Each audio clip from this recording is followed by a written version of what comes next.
galera, olha você aqui de novo, falando agora de Jean-Jacques Rousseau, nosso último contratualista, que se tivesse um filme no Brasil devia ser interpretado por Marcos Pasquim, porque parece, viu? Olha como os cabas se parecem. Bora ver quais são as ideias desse cara, mas aqui eu peço licença para ler algumas frases, porque é maravilhoso o que esse cara tem a dizer. Já começa mais ou menos assim: advirto ao leitor que este capítulo deve ser lido pausadamente e que não conheço a arte de ser claro para quem não quer ser atento. Que deselegante.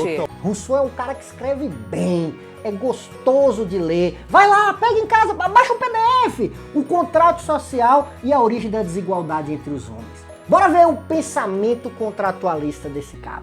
Esse cara aqui tem uma noção diferente. De um lado, e agora você já sabe muito bem, porque você viu os outros vídeos, nós temos Hobbes e a visão de uma monarquia soberana que consegue organizar a antinomia entre segurança e liberdade. Depois, você percebe que esse rei tá ficando forte demais, tá começando a se apropriar de tudo, tá dominando as propriedades privadas, e Locke apresenta uma solução, uma alternativa liberal de um contrato social que é firmado entre os indivíduos, não para garantir o nascimento de um monarca, mas para garantir que a propriedade privada será respeitada. Afinal, a propriedade privada é sagrada.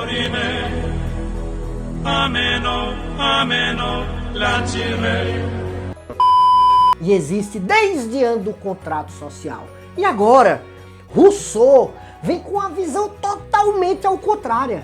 Ele vai dizer para tudo que tá tudo errado. Essa galera tá delirando, é?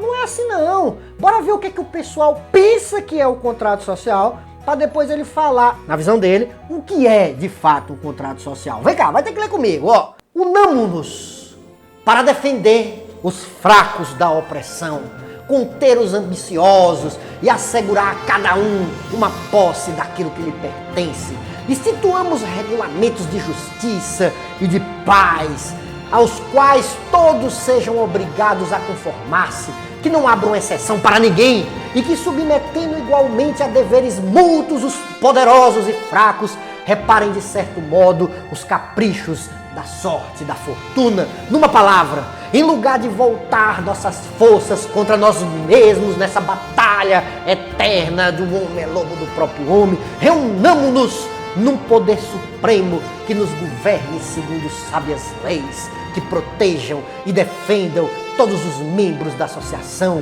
e expulse os inimigos comuns e nos mantenha em concorda eterna. Amém.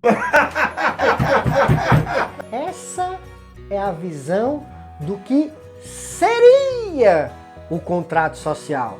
Mas vamos ver como é que é de verdade. De verdade, seria mais ou menos assim. Fora preciso muito menos do que o equivalente desse discurso para arrastar homens grosseiros, fáceis de seduzir.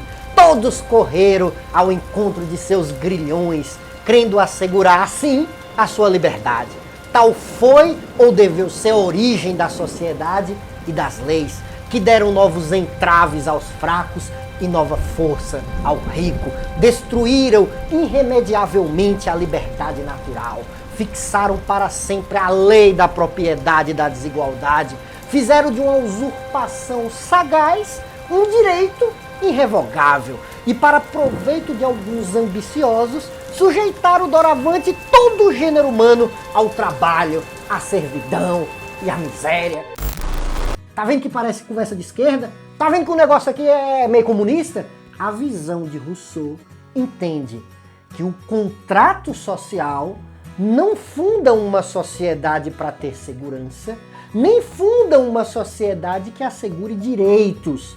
Ela funda um sistema de dominação que cada vez mais se legitima e se justifica na escrita da lei. Em sua antropologia, Rousseau tem uma visão extremamente idílica, quase que utópica, do que é o ser humano no estado de natureza.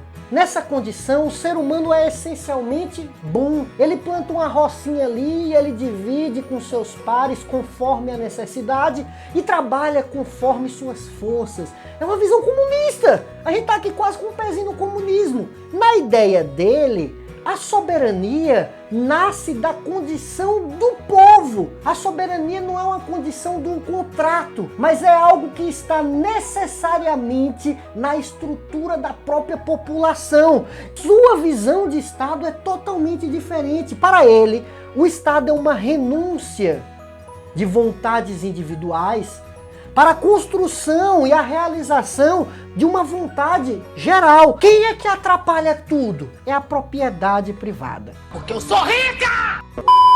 Vamos lembrar que nosso autor, ele atendeu à provocação da Academia de Dijon e quando solicitado sobre a seguinte indagação: qual a origem da desigualdade entre os homens? Ele produz uma tese maravilhosa, bonita, boa de ler. A origem da desigualdade é necessariamente a propriedade privada. Aquilo que Locke está defendendo como função reguladora do Estado, protetiva do Estado, para Rousseau é a origem de todos os problemas. Olha como é que ele coloca. Desde o momento em que o homem teve necessidade do auxílio de outro, desde que se apercebeu de que seria útil a um só indivíduo contar com as provisões de dois, desapareceu a igualdade. E a propriedade se introduziu, o trabalho se tornou necessário e as vastas florestas se transformaram em campos aprazíveis que foi preciso regar com o suor dos homens e nos quais viu-se logo a escravidão e a miséria germinarem e crescerem junto das colheitas. É maravilhoso, ele escreve muito bem. Não importa de que lado da balança política você está, você lê porque é bonito, você lê para aprender, você lê porque é bom. É esse o motivo. Nesse sentido, então, o homem nasce livre e por toda parte encontra-se aprisionado. Tira um print aí e bota no Instagram. A condição antropológica da existência, o estado de liberdade, em sua condição natural, é de uma sociedade que se autorregula, perfeita. A introdução histórica do Estado é um mecanismo de dominação para assegurar de maneira legítima e legal a propriedade privada, que sempre, na visão russoniana, é um roubo, é uma forma de dominação. Sua sugestão, portanto, é um contrato positivo. Cada um de nós põe em comum sua pessoa e todo o seu poder sobre a suprema direção, e aqui está a sacada, da vontade geral. E recebemos, enquanto corpo, cada membro como parte indivisível desse todo. O objetivo do Estado, portanto, é a realização dessa vontade geral. Mas que desgrama é a vontade geral? Ela não é a vontade da maioria. Não é o somatório matemático de 51% que ganha. A vontade geral é o interesse público, que muitas vezes pode não ser expressa pela expressão numérica da maioria simples de 51%, da maioria qualificada de 2/3. Não é uma vontade que está susceptível às intempéries políticas do tempo, às conjunturas da mudança de governo. É um projeto de país no vocabulário dos dias de hoje. Não é um projeto de governo. É algo que está para além desse momento transitório das especulações eleitorais da política. A vontade geral guia o país. O que é o governo? O governo é só o mediador entre a vontade geral e as vontades particulares. O contrato é pela vontade geral, não é pelo governo. O Estado é a vontade geral. O governo é apenas o ministro dessa vontade. Ele apenas executa um projeto. Sobre a liberdade, é preciso deixar claro que o indivíduo é livre quando obedece à lei que representa a vontade geral, porque o indivíduo obedece a si mesmo. É verdade. Quer dizer, às vezes não. O cidadão é soberano e súdito. Súdito porque deve obedecer ao pacto. Soberano porque o pacto é a manifestação da própria vontade que ele pactua. O cidadão, ao obedecer à lei, ele termina por se obedecer. Qual é a crítica a tudo isso? Repare. E aí sim a gente tem que ter o pé no chão. Uma ideia de uma vontade geral é sempre uma ideia meio que totalitária, é uma ideia generalizada, é a busca de um bem comum quase que não reflexivo. O que é que a gente pode analisar aqui? É sempre bom lembrar que o pensamento da vontade geral é indivisível, é inalienável, portanto é total e talvez até totalitária. Todos são obrigados pela vontade geral a seguir esse mesmo bem comum. Nesse cenário, não há liberalismo, nem individualidade, nem individualismo. Por isso, há uma associação direta entre esse cara, Jean-Jacques Rousseau, e o próprio socialismo. E nós bem sabemos que na história humana, a ideia de socialismo pela busca de uma vontade geral culminou em sistemas totalitários fechados que massacraram populações e dizimaram esperanças. Que brega. É isso aí, galera. Estamos fechando então os 3 vídeos. Assista de novo Hobbes, Locke e Rousseau. Valeu!